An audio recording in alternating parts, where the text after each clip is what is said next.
ప్రజాస్వామ్యంలో పౌరుల ప్రశాంత జీవనాన్ని హరించేటువంటి హక్కు, పౌరుల ప్రశాంత జీవనాన్ని హరించేటువంటి హక్కు ఏ ఒక్కడికి లేదు.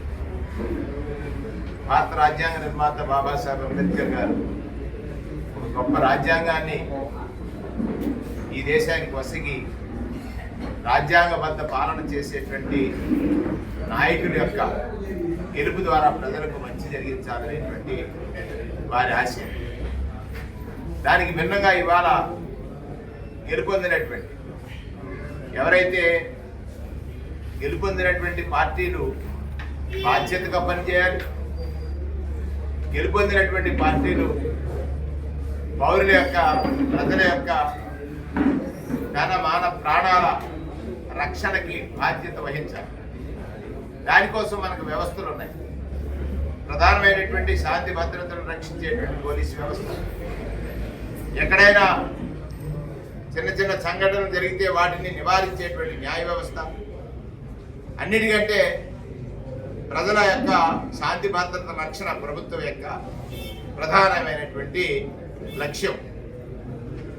కానీ ఇక్కడ ఉదయం నుంచి పరిశీలిస్తున్నట్లయితే ఒక ఆటవిక సంస్కృతి, ఆకతాయి సంస్కృతి, గెలుపేదో శాశ్వతం అన్నట్లుగా గెలిచినటువంటి వ్యక్తుల యొక్క ప్రవర్తన ఈ నియోజకవర్గంలో ఉన్నటువంటి వైఎస్ఆర్ కాంగ్రెస్ పార్టీ శ్రేణుల లేకపోతే వైఎస్ఆర్ కాంగ్రెస్ పార్టీ అభిమానుల వారికి కష్టం కలిగించాలి, లేకపోతే నష్టం చేకూర్చాలి, తద్వారా వారిని కీర్తించేటట్టుగా వారిని హింసించాలి. ఇది వారు ఇక్కడ చెబుతున్నటువంటి విషయాలు.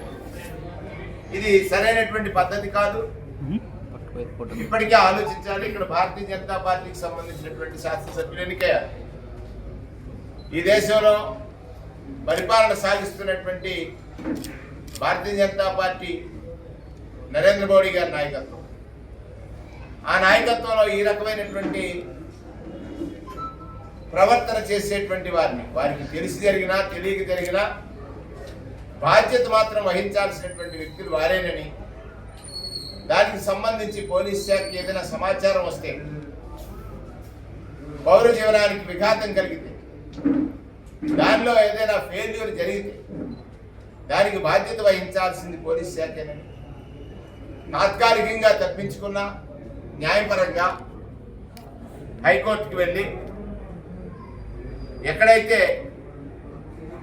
పౌర జీవనానికి విఘాతం కలిగే సమయంలో సమాచారం చేరినా స్పందించినటువంటి వారి పట్ల చర్యలు తీసుకునేటువంటి విధంగా న్యాయస్థానాలను ఆశ్రయించడం,